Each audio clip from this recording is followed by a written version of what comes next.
In 1945, British and American pilots had rained death and destruction on Germany. Now, in 1948, they were flying again to Berlin.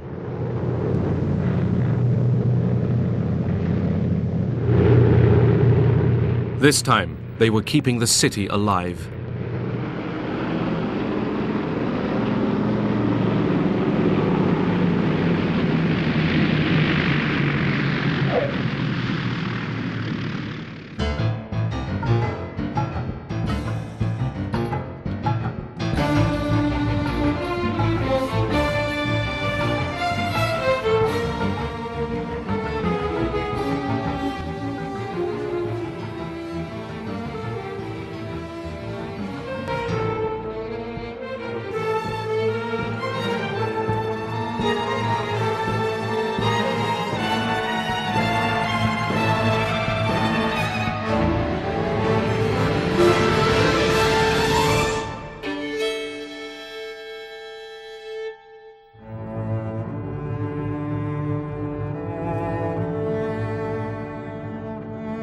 Berliners were a beaten people in 1945.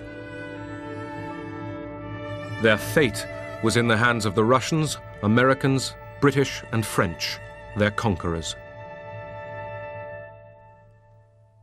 Germany was divided into 4 occupation zones: Soviet, American, British and French. 3.5 million Berliners lived in a city 110 miles behind the Russian lines. Berlin was linked to the west by a highway and a railway which ran through the Soviet zone. The city itself was divided into 4 sectors: Soviet, American, British and French. Я вам рассказывал. Потому что именно в Берлине и в самой Германии Berlin and Germany were the only places where the two sides came into contact. That is, Soviet troops and troops from the Allied countries. И в Берлине тоже. В других местах мы нигде не имели прямого. In other places, we didn't have direct contact between our two armed forces. Это была одна из причин того. That was one of the reasons why Berlin became a battlefield for the Cold War. Вот этой холодной войны. Berliners had lived a precarious existence for years. Food was at near starvation levels, and currency was worthless. The black market was king. Man tauschte also, und das, was man auf Bezug We bartered everything. Ich will mal sagen, wer nicht raucht. A non-smoker who got cigarettes with his ration cards would gladly take them, because he could barter them for something more useful. Naturally, we all did it. Cigarettes were our currency. The black market was the only thing that kept us alive. British Foreign Secretary Ernest Bevin had a plan for Germany. He didn't like the Germans, but believed that European recovery depended on them. We have to try and recreate Germany on a democratic basis, give her a chance to live, at the same time make sure that the security of the rest of Europe is preserved and that aggression cannot take place again. Soviet military maneuvers near Berlin. By 1948, the honeymoon among the Allies was long over. The Soviets wanted a weak Germany under 4-power control. America, Britain and France were secretly planning a new German state in their occupation zones. Spies told the Soviet military governor, Marshal Vasily Sokolovsky, about the plan. Он нас собрал всех и сказал, что прочел нам данные. He gathered all of us together and read out an intelligence report. Данные разведки показали, что в Лондоне совершился. The report stated that a secret conference about Germany was held in London. He read out everything that was discussed in London. Sir Brian Robertson, the British military governor, and his American counterpart, General Lucius D. Clay, had to implement the Western plans. General Clay was the hardest working man I've ever encountered, no vacation. He skipped lunch because he considered that a waste of time. Instead, he had 20 cups of coffee and 2 packs of cigarettes a day. What impressed me particularly was his fantastic ability to absorb difficult questions that were quite outside of the framework of his experience. After all, he was a professional soldier. The Allied Control Council met regularly in Berlin. Usually, as here, the proceedings followed a well-worn path. The American General Clay and his Western partners exchanged routine information with their Soviet counterparts. But on March 20th, 1948, Sokolovsky wanted more. He spoke in a very tactful and polite fashion, in a very restrained way. He said, "Could you please fill us in? Tell us what happened at the meeting in London." Clay replied that they weren't going to look into it. Sokolovsky then asked what was the point of having a control council if they were not going to tell us what went on in London, and if they kept secret from us the various issues concerning Germany. Have we or haven't we got a control council? The Russian just stood up, and he had about 5 or 6 of them on the left and the right of him, and they just walked out, which was not called for, because when they closed the meeting, it was always done in a professional manner. And the general just told everybody to stay put because the meeting wasn't over.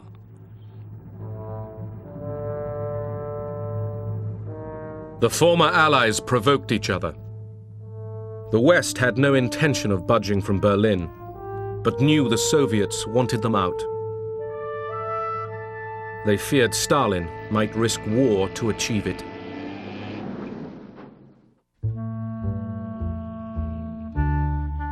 The Western Allies planned a currency reform in their zones. It would wipe out black market profiteers by making old currency valueless, and it would tie Germans to the West. The Russians weren't told.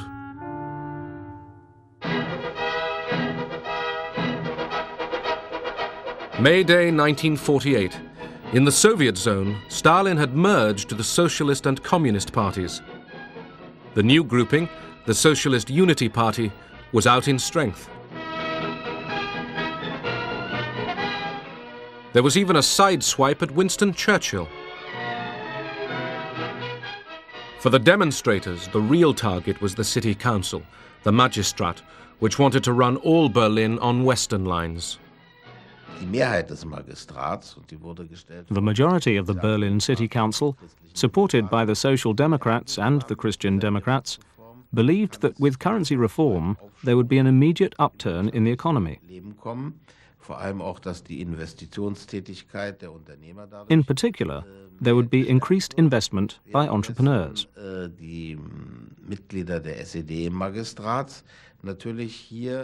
On the other hand, the Socialist Unity Party councillors saw it as a threat to the still incomplete nationalization of property which had belonged to the big companies, to war criminals, and to Nazi Party members. Generally, to all those whom the Socialist Unity Party blamed for supporting Hitler in 1933.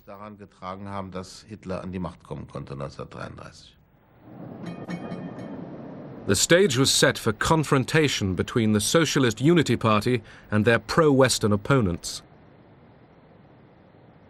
These were led by Ernst Reuter, whose family had once been forced to flee from Hitler. His election as mayor of all Berlin had been vetoed by the Russians. Es allen klar wurde, dass der kommunistische Diktaturwille jedes Mittel benutzen wird, seine Macht im Schatten des russischen Imperialismus aufzurichten. Da haben wir in Berlin. It was a very tense atmosphere again, full of possibilities that the Russians would try to enforce their power in that part of the country, in the city of Berlin, of course, that maybe the family again would have to flee from dictatorship. West Germans lined up for their new money, the Deutschmark. Each person could exchange 40 marks and only 40 marks. All other old money was worthless. The Soviets retaliated by issuing their own new currency, which they insisted would include all of Berlin. Currency and political power were synonymous at that time. And therefore it was so important that the Western currency, the D-Mark, had to be introduced into West Berlin and not the Eastern German currency.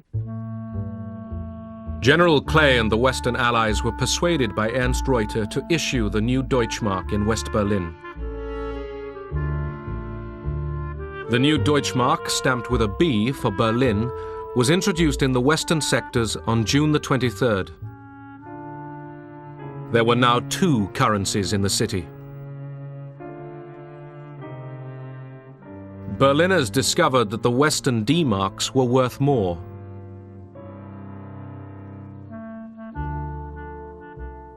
Many people from the West frequently traveled to the East and of course bought up what they could. East marks and West marks, if you can call them that, were usually 1 to 7 or 1 to 5. That is, we got 7 or 5 East German marks for 1 West mark. And as we found out later, it was a sellout, at least around Berlin. The introduction of the new Western currency in Berlin infuriated the Soviets, who debated what to do next. Sokolovsky picked up the special phone and rang Molotov. He said, "We're discussing these matters. What shall we do?" We all understood the seriousness of the situation. Molotov replied, "You're not planning to bring tanks out into the streets, are you?"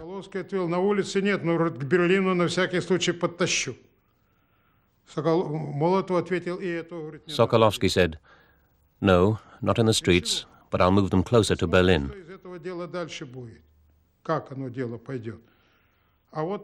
"No, don't do that," Molotov said. "Let's wait a bit. If you bring in the tanks, you'll be accused of planning to seize the whole of Berlin, and they will bring out their tanks. It's better to resolve this issue by using diplomatic language."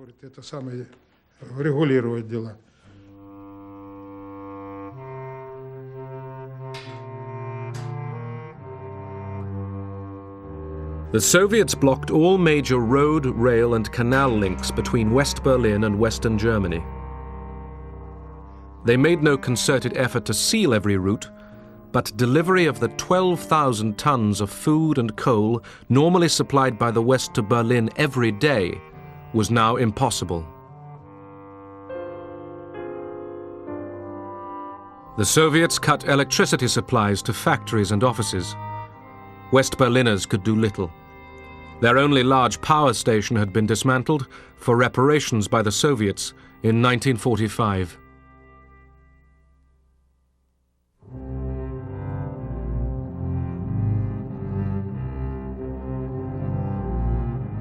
The Western Allies imposed a counter-blockade on the Soviet zone.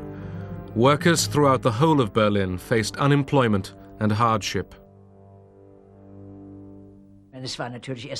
First of all, it was a terrible shock. Wherever you went, everyone asked, "Oh my God, what will happen to us now?"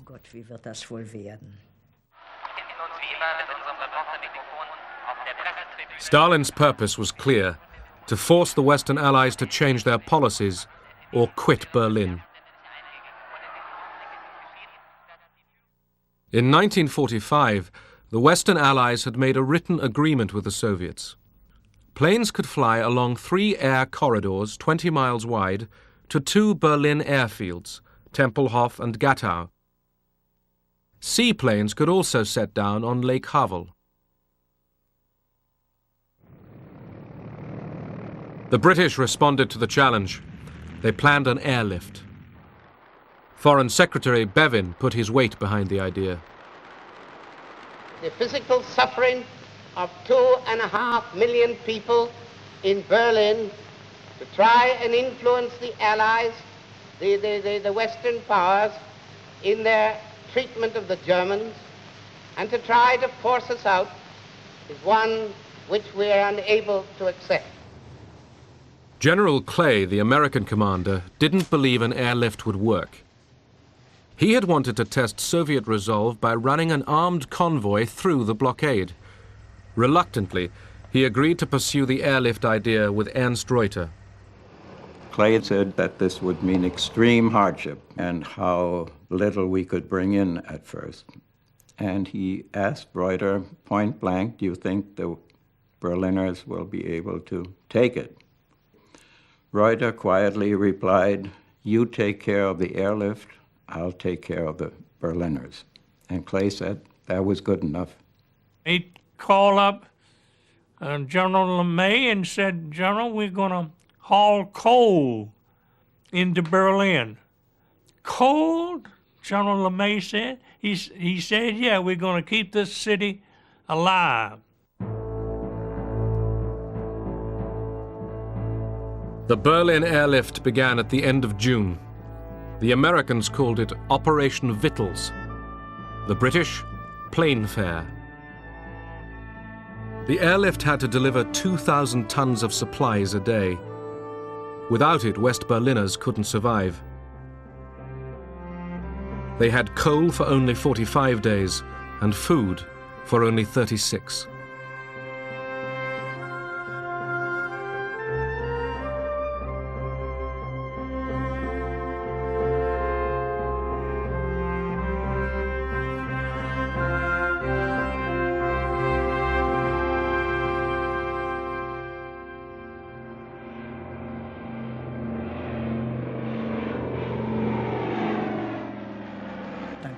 The airlift began, which was welcomed with incredible enthusiasm. People had such confidence in it. It was really remarkable.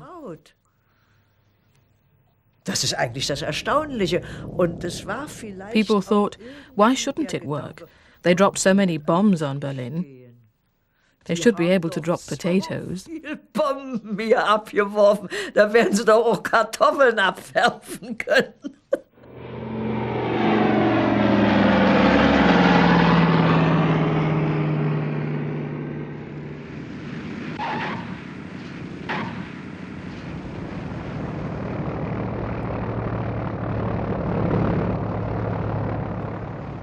Thousands of Berliners found jobs and one hot meal a day working for the airlift.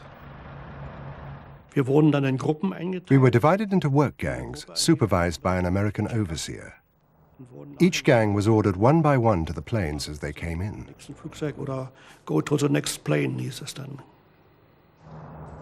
Each of the larger planes carried 9 tons. We could unload each plane in roughly 7 minutes. That was 9 short tons of coal.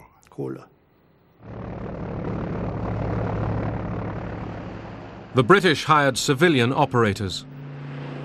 There weren't many people in England that had any aeroplanes, but I was very lucky at the time, inasmuch that I actually owned 12 converted Halifax bombers. The government came along and said, look, can we do something with these aeroplanes? I said, of course. But remember, we all thought that the Berlin airlift was only going to last 2 or 3 weeks, or there would have been a war. America now raised the stakes by sending B-29 bombers, capable of carrying atom bombs, to Britain. The move was highly publicized. These are the men whose nerve-wracking job it may be to fight their way through weather and red obstruction.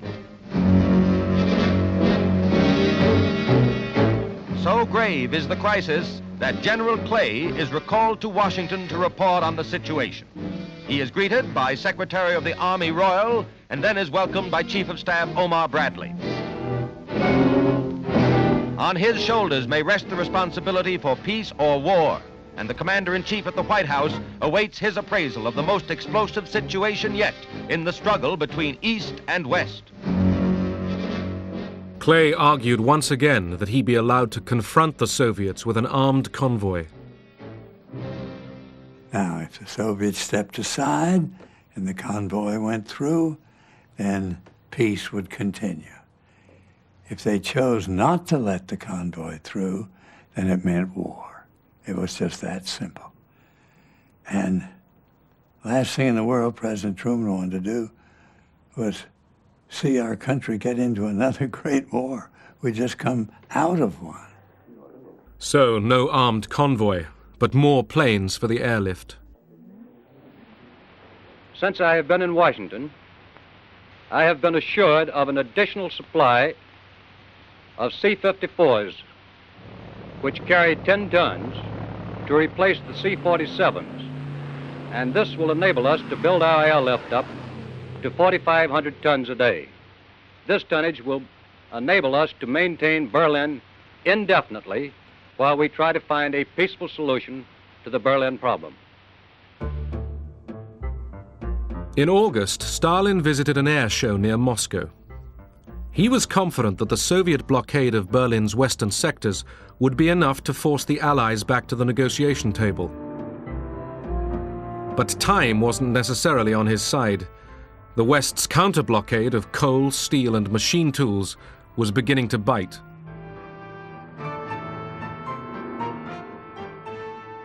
When Western diplomats asked for talks, he agreed. Stalin was very calm. He smoked. He didn't walk about like he usually did.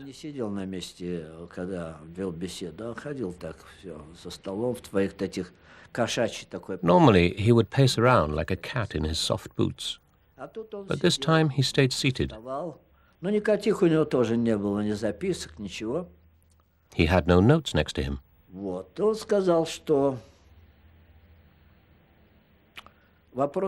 He said, the question is very important from an economic point of view. But this is not the most important issue. What is more important are the decisions you have taken in London. We insist that you should revoke these decisions, or at least postpone their implementation until we get together again to discuss the question of Germany. He saw that Germany was going to be divided, with a strong Western Germany, supported by America in the West, and anyway being 3/4 of the total part of Germany, which would become an independent country, and he wanted to stop that. In Berlin, the Western Allies and the Soviets returned to the negotiating table. The Russians demanded the withdrawal of the Western Deutschmark from the city. They also applied pressure in the air corridors. There's plenty of provocation. They used to carry out aerial maneuvers in the corridor or right alongside it. They'd be above you because we had a maximum altitude. And they'd go off firing military equipment, being buzzed and all that sort of thing. We come up and if a yak would come head on with you, right nose to nose, and the last minute would peel off, or come up behind you so you couldn't see him and then come up over the wing. But they didn't shoot.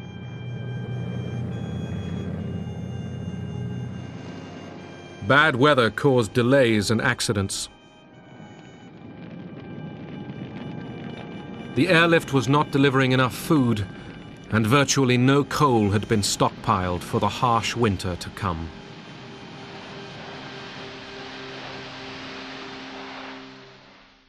Mein Berlin, du kannst nicht untergehen. Du wirst genauso schön wie einst erstehen, wenn die Lichter wieder glühen.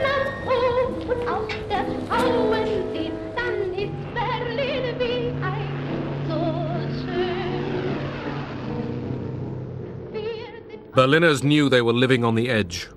Electricity came on for only 4 hours a day.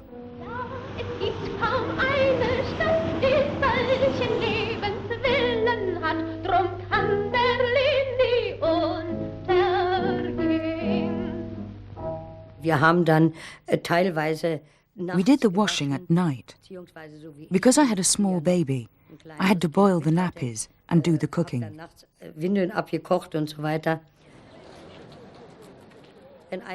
If we didn't have an electric iron, then we'd go to a neighbor and do the ironing together. It's always the same in bad times. People stick together through thick and thin. The Soviet blockade didn't prevent West Berliners from moving about freely within the city. The eastern sector behind the Brandenburg Gate could be very enticing. I often went across into East Berlin. If you wanted to go out, you had to go into the eastern sector. There were dance halls, there was music, there was electric lighting. The rooms were heated and normal peacetime conditions prevailed.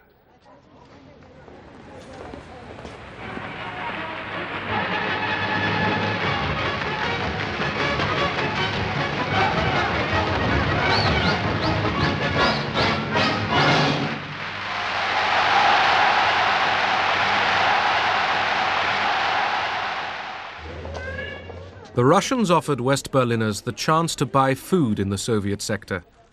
Nearly 1 in 10 accepted. The Soviets didn't impose a complete blockade, but West Berliners who went to East Berlin were harassed. We could get out by train, but we were constantly checked here, there and everywhere by the Russians.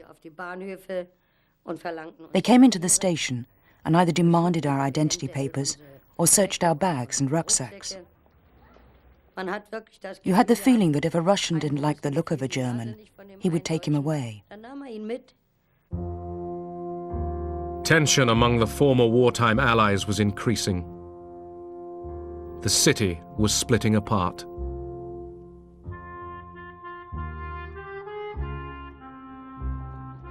On September the 6th, communist-led activists converged on a full meeting of the city council in East Berlin. They were looking for trouble. These were not spontaneous outbursts from the people. They were, on the contrary, demonstrations, which party members and sympathizers had been ordered to attend. Their aim was to break up the old city council.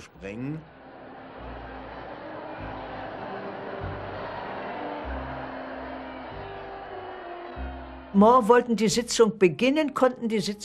wanted to begin the session, but Speaker Suhr couldn't get it started because communist gangs had made it their business to be there.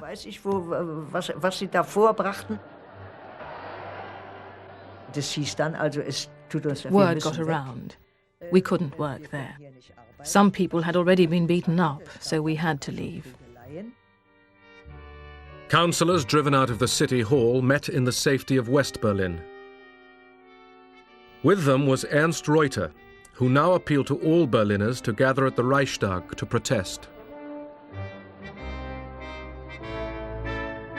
RIAS, radio in the American sector, spread the news. Because of the lack of electrical power, we had loudspeaker wagons going through the streets giving the news several times a day. They had a fine actor make a tape. Berliner und Berliner, Ihre Stadt ist in Gefahr, your city is in danger. The people came. Hundreds of thousands of them came.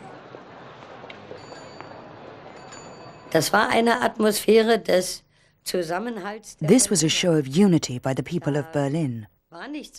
There was nothing else in our heads but the thought, we stand united. We are against the Russians and we support the Western Allies. Nearly 300,000 Berliners, many from the east, assembled at the Reichstag.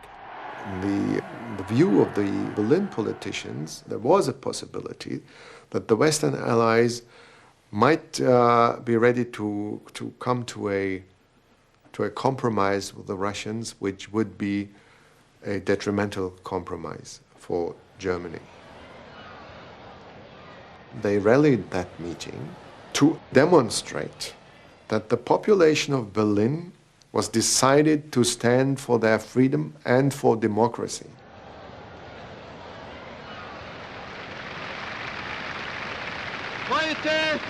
Heute ist der Tag, an dem nicht Diplomaten und Generäle reden und verhandeln.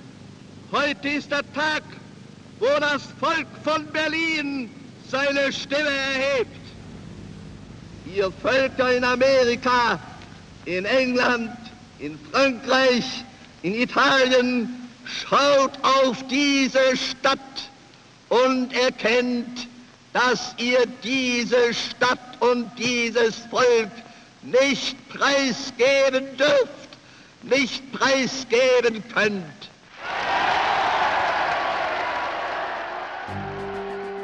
When the rally was over, the Soviet flag on the Brandenburg Gate was torn down.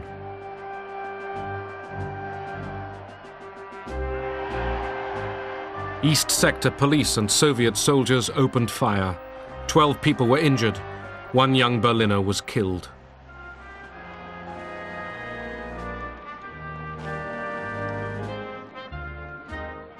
And the day was not yet over. A delegation went to the Allied Control Council, where they feared a deal with Stalin to withdraw the Western D-Mark from Berlin was being hatched. The Allies got the message. The D-Mark stayed. Rhine-Main field was busier than ever this week as airlift traffic was suddenly bolstered by fresh squadrons. Here a group of valiant young pilots talk over the day's operations. Mensch, bei dem Wetter willst du starten? Na klar, Mensch, die Berliner warten auf mir. The blockade and the airlift went on. We flew everything. I mean, medical supplies, newsprint, but the coal was the biggest thing, and it was the biggest problem, too. The coal dust would seep in on the floors and the control cables, make it difficult to control the airplane. So we flew with our escape hatches out in the back to suck out the dust. Big Easy 6-4, I have you in contact over the Tempelhof range. If you'll pick up a heading now to get you over the planter beacon, coming down very nicely. Now you're starting to go a little bit above your glide path. Every 45 seconds, airplanes from the west came over Kleinmachnow, over the High Party Academy, in order to land in Tempelhof. 268 degrees. You are now 1.5 miles from touchdown. You're approaching the trees and buildings. You're now on course, and you're now on your glide path. Very nice. We were sitting around, the teachers of the history department and of others. I said, the Americans understand historical materialism better than we. And so we're looking at historical materialism better than we. Yeah, they understand that you have to have a basis of food and help before you can begin party education. The Americans understand historical materialism.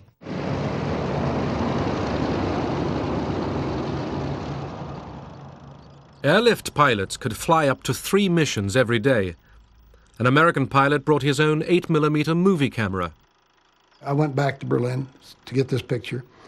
Inside the barbed wire, kids came up on the other side of the barbed wire, looked at me in the uniform, came up and started talking to me. How many sacks of flour you got? You know, how's it going to be tomorrow? They got off the subject of flour very quickly, on the subject of freedom. And said, look, he said, someday we'll have enough to eat. Just give us a little. Just don't give up on us when the weather gets bad. We'll have enough. But if we lose our freedom, we may never get it back. And these kids were 8 to 14 years old. They blew my mind with their maturity and understanding of what was important. Halvorsen promised the children that he would return with chewing gum and chocolate dropped from tiny parachutes. Es war erstaunlich, was die alles mit ihren Flugzeugen hergebracht haben. It was amazing all the things they brought over in their planes. Das heißt, der eine Junge, der war dann auch hier, die mit diesen... I still remember my youngest boy was there. Hatten dann kleine, When American soldiers dropped little parachutes, with sweets, chewing gum and chocolate. Bisschen Schokolade, sowas.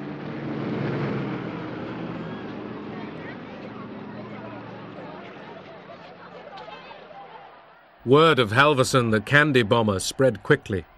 He was summoned to see his commanding officer. He really chewed me out. And then he reached into the counter, pulled out a newspaper, and there on the front page was an airplane with parachutes coming out of it. He says, "You almost hit a German newspaper man in the head with a candy bar in Berlin yesterday." And he's got this story all over the world. He said the general read it and called me to find out what was going on. I didn't know anything about it. "I'll never get promoted. Why didn't you tell me?" I said, "I didn't think you'd approve it, sir." He says, "You're right, but the general thinks it's a good idea. Keep doing it." For both East and West, radio was an important weapon in the propaganda war. Es spricht Roman Kwalek. Radio in the American sector, RIAS, was run by William Heimlich. I introduced American broadcasting techniques on the theory that if the audience isn't there, you can't convince them of anything. So my number one priority was get people to listen. How do you get people to listen? You give them good, entertaining programs, solid news that they could depend upon. Trotz ungünstiger Witterung und niedriger Wolkendecke vollzog sich auch heute der Lufttransportverkehr nach Berlin planmäßig. Am frühen Nachmittag trafen die ersten Skymaster-Maschinen mit je 8 Tonnen Steinkohle an Bord in Tempelhof ein. A young Berlin dancer called Christina Olsen became a popular RIAS performer, and later Mrs. Heimlich. I read the headlines, and then I would make fun of whatever the Russians or East Germans did. Das versteh ich nicht, dazu bin ich noch zu klein. Doch die Russen, die müssten doch das eigentlich verstehen. Which means I'm too little to understand all these happenings, but the public could certainly get it. And it became a very famous slogan in Berlin, and so I became the voice of Berlin. Werden Sie am Sonntag wählen? Ja, ja. Und Sie? Selbstverständlich. Aber natürlich werde ich wählen. Darf ich Sie auch noch schnell fragen, ob Sie am Sonntag wählen Aber werden? selbstverständlich werden wir wählen. In December 1948, West Berliners voted for a new council to run their half of the city. The Socialist Unity Party, which dominated the old council in the Soviet sector, boycotted the elections. Wir sind im Moment als Stadt gespalten. For the moment, we are a divided city. There is nothing we can do about it. Our survival now depends on developing extremely strong ties with West Germany.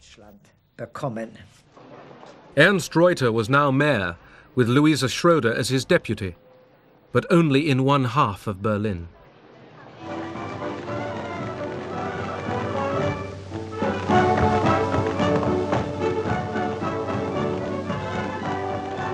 For the American garrison in Berlin and for General Clay, Christmas entertainment was provided by Bob Hope and by the great Tin Pan Alley composer Irving Berlin. You know, you've got the name wrong. It's Irving Jones. Irving Jones? Yes, I changed it. Anything over here named Berlin, they cut up into sectors.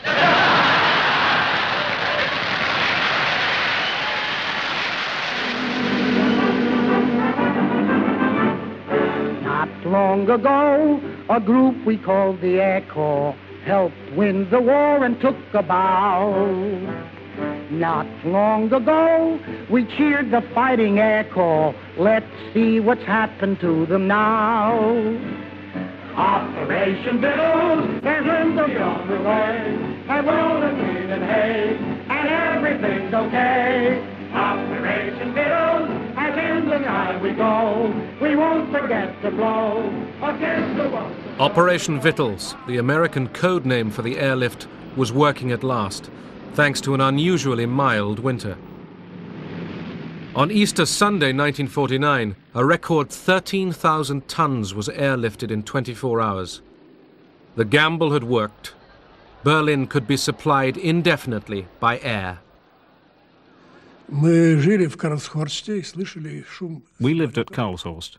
and could hear the noise of the aeroplanes, which delivered everything, including chocolate and Christmas presents.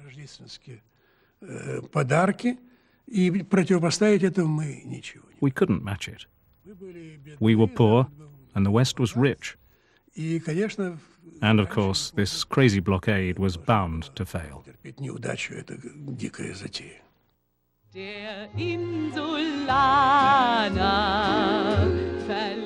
The Soviets had failed to drive the British, Americans and French out of Berlin. The Allied counter-blockade was hurting the Soviet zone.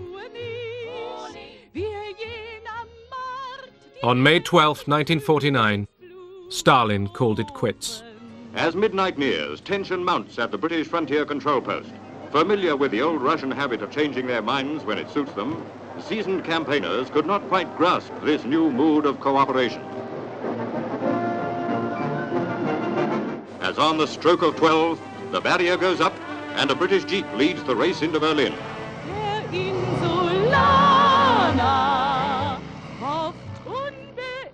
Many people thought the ending of the Berlin blockade meant an end to the Cold War.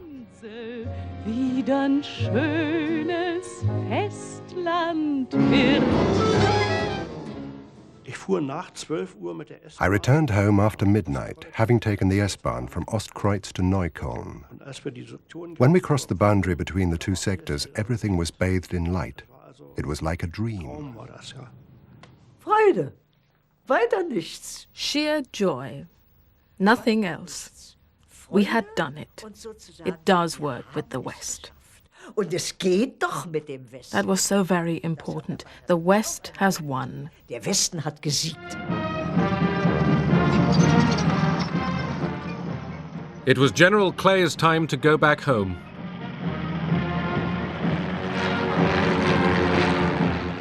After a goodbye parade, he paid a final visit to Berlin. So then he asked me to go with him to the final farewell ceremony at City Hall, and Adenauer and all the top German officials had been flown in.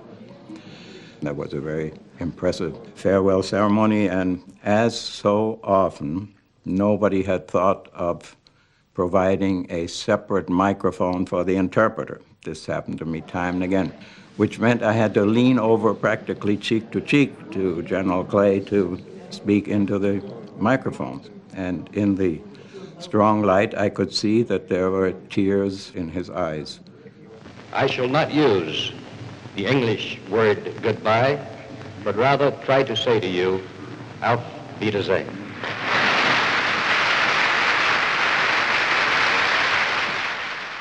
The day General Clay said Auf Wiedersehen, the head of the future West German Republic, Konrad Adenauer, addressed Berliners.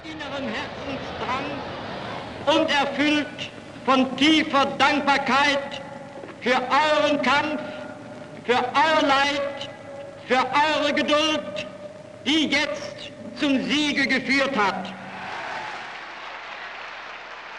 The Cold War period in Berlin was really the core, the root of post-war democracy in Germany. There was a growing feeling that the Germans, after all, can be satisfied to accept democracy as their own ways of living and to become part of the Western world. Сам этот берлинский кризис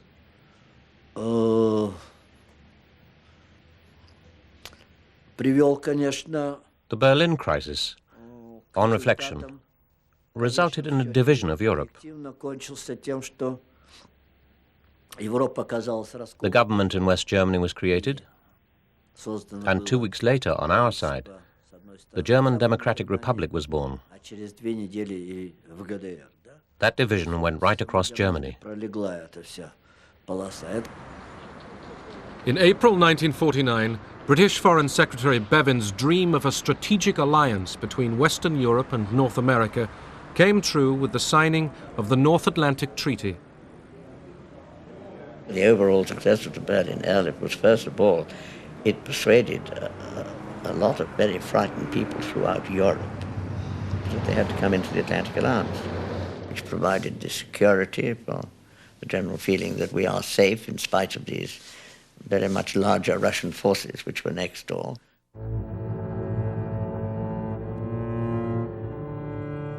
August 29th, 1949, the Soviets detonated their first atomic bomb. The American nuclear monopoly was over. The world was now split down the middle by two competing superpowers. At its heart lay a divided Germany and a divided Berlin.